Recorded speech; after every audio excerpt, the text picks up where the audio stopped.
अस्सलाम वालेकुम क्लास, उम्मीद है आप खैरियत से होंगे।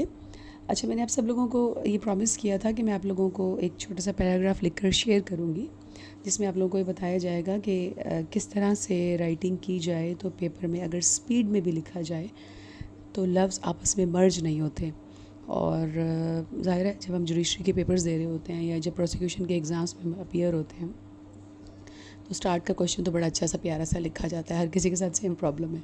और जब आप टाइम को मैनेज करने के लिए आगे चलना शुरू होते हैं, पहले क्वेश्चन से दूसरे पे, दूसरे से तीसरे पे, तो अंदाज़ा होता है हम सब लोगों को कि हमें थोड़ी सी स्पीड को बढ़ाने की ज़रूरत है। अच्छा, जैसे स्पीड बढ़ाई जाती है राइटिंग की, वैसे ही वर्ड्स आपस में मर्ज होना शुरू हो जाते हैं। ख़ासतौर पर आप देखेंगे इंग्लिश के जो लफ्ज़ जिनकी टेल्स होती हैं, लाइक आप इस पैराग्राफ में देखें, जैसे मैंने लिखना शुरू किया under the above submissions comma then it is there four. अब देयर फोर में जो एफ़ है, एफ़ की टेल होती है, इस तरह के वर्ड्स नीचे वाले लफ्ज़ों के साथ मिक्स होना शुरू हो जाते हैं। आगे मैंने लिखा मोस्ट रिस्पेक्टफुली प्रेड। अब देखें रिस्पेक्टफुली में पी एंड फुली में एफ़, फिर सबसे एंड पर वाई। ये ऐसे अल्फाज हैं जिनकी टेल होती है, और ये टेल्स अगर हम इस तरह से ना लिखें जैसे मैंने आपको लिखकर ये पैराग्राफ शेयर किया हुआ है, तो ये टेल्स नीचे वाले लफ्ज़ों के साथ मिक्स होती हैं, और जब हम स्पीड में लिखना शुरू करते हैं तो लफ्ज़ों की खिचड़ी सी बनने लग जाती है आपस में।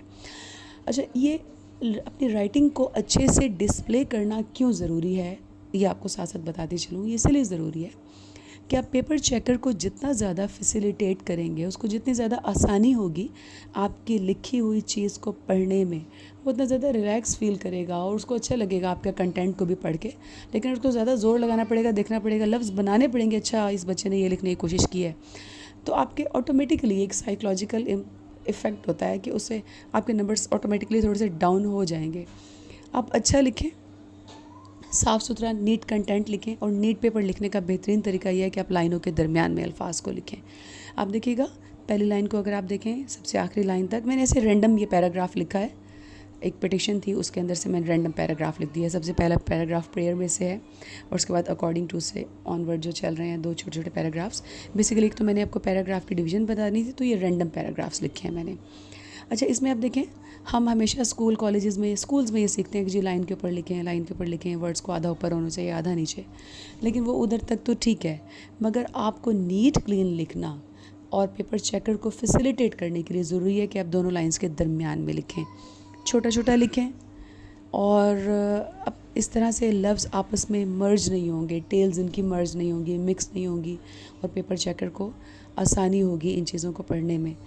और आपको पता है ना कि अगर आपका पेपर शुरू से लेकर एंड तक एक ही जैसी राइटिंग के साथ जा रहा हो, तो ये पेपर चेकर के ऊपर बड़ा अच्छा इंप्रेशन जाता है। इससे ये पता चलता है कि आपने टाइम बहुत अच्छा मैनेज किया हुआ था। अगर स्टार्ट में राइटिंग अच्छी है और एंड पे जाके उसकी खिचड़ी बनना शुरू हो गई, ऐसे लगा नूडल्स आपने ड्राई करके अपने पेपर के ऊपर डाल लिए हैं और वो आपस में मिक्स हो गए हैं और बस उसी से कोई लफ्ज़ बना दिए गए हैं, तो बहुत गलत इंप्रेशन जाता है। तो अपने आप को इस गलत इंप्रेशन से बचाने के लिए आप इतनी अच्छी तैयारी करें, इस तैयारी को अच्छा डिस्प्ले करें, और अच्छे डिस्प्ले के लिए ज़रूरी है कि आपके अल्फाज दोनों लाइनों के दरमियान में हों। मज़ीद, जैसे कोई मज़दूर एक दीवार को बनाने के लिए ईंटें या ब्लॉक्स लगाता है, तो उनके जोड़ तोड़ के उनको रखता है, और इसी तरह से कोशिश करें कि जब आप लिखें, एक लाइन लिखें, तो दूसरी लाइन में जब आप जाएं, तीसरी में जाएं, चौथी में जाएं, तो वर्ड्स की लेंथ भी बाज़ों का मैनेज करनी पड़ती है। कोई लफ्ज़ लंबा होता है, कोई छोटा होता है, तो उनको आप कोशिश करें कि ऊपर वाली लाइन में जहाँ दो लफ्ज़ों के दरमियान में स्पेस है, नीचे वाली लाइन में उस स्पेस के नीचे उस स्पेस के साथ लफ्ज़ आए। ठीक है, आप इस पैराग्राफ में भी देखेंगे मैंने बिल्कुल रैंडम अभी बैठ के रफ सा एक छोटा सा लिख दिया। मेरी राइटिंग भी बहुत अच्छी नहीं है, लेकिन इसको पढ़ना चाहें तो बड़ी आसानी से पढ़ी जाती है, और उसकी रीज़न सिर्फ यही है कि इसको डिस्प्ले अच्छा किया हुआ है।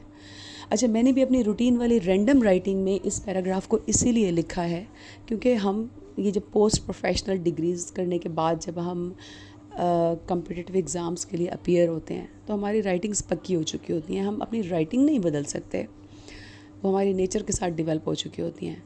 राइटिंग नहीं बदल सकते, लेकिन हम राइटिंग को खूबसूरती से प्रेजेंट ज़रूर कर सकते हैं, अपनी ही राइटिंग को। ठीक है, तो ये एक छोटी सी वीडियो बनाने का मकसद यही था कि आपको बताया जाए कि किस तरीके से आपने अपने लफ्ज़ों की, अपने सेंटेंसेस की टेल्स को और अल्फाज को स्पीड में भी नीचे वाले लाइन के अल्फाज के साथ मिक्स होने से बचाना है और पेपर चेकर को फैसिलिटेट करना है। Thank you.